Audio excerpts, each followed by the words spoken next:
बिस्मिल्लाहिर्रहमानिर्रहीम। इंतकाल के बाद मैयत का कर्ज कौन अदा करे?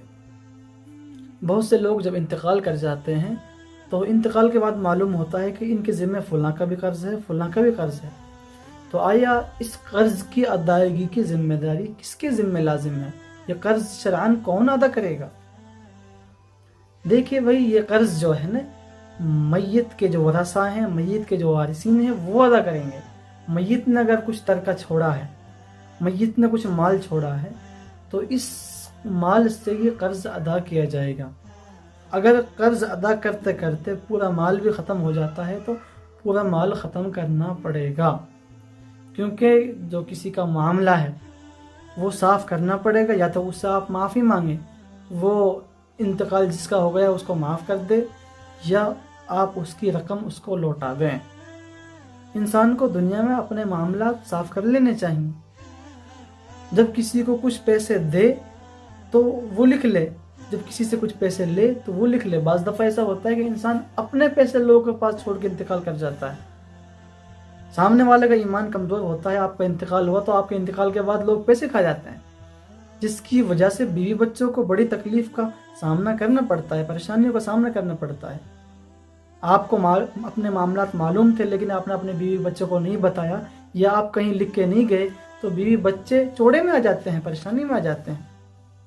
इसलिए इंसान जो है ज़िंदगी में अपने मामलात लिखे, और हो सके तो अपने ज़िंदगी में ही मामलात क्लियर कर ले। किसी का लेन देन है वो ख़त्म कर दे।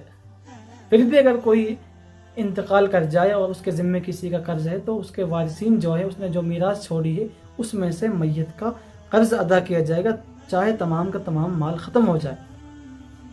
इसमें एक मसला ये भी है कि किसी ने मीरास छोड़ी है, उसके ज़िम्मे कर्ज़ है, उसका कर्ज़ अदा हो गया, फिर भी मीरास बचती है।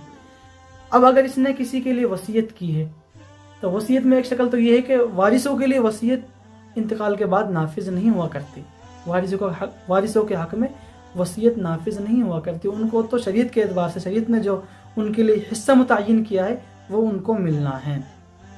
दूसरी बात, अगर किसी गैर के लिए उसने वसीयत की है और शरअन वो वसीयत उलमा किराम से मालूम करें दुरुस्त भी है, तो फिर तिहाई माल से वो वसीयत मुकम्मल की जा सकती है। उसके बाद जो माल बचेगा कर्ज़ अदा करने के बाद और वसीयत को मुकम्मल करने के बाद, वो हस्ब हिस्स जो है शरई वरसा में तकसीम कर दिया जाएगा। उम्मीद है कि कीमती मसला, मोटी मोटी बातें आप हजरात को समझ आ गई होंगी।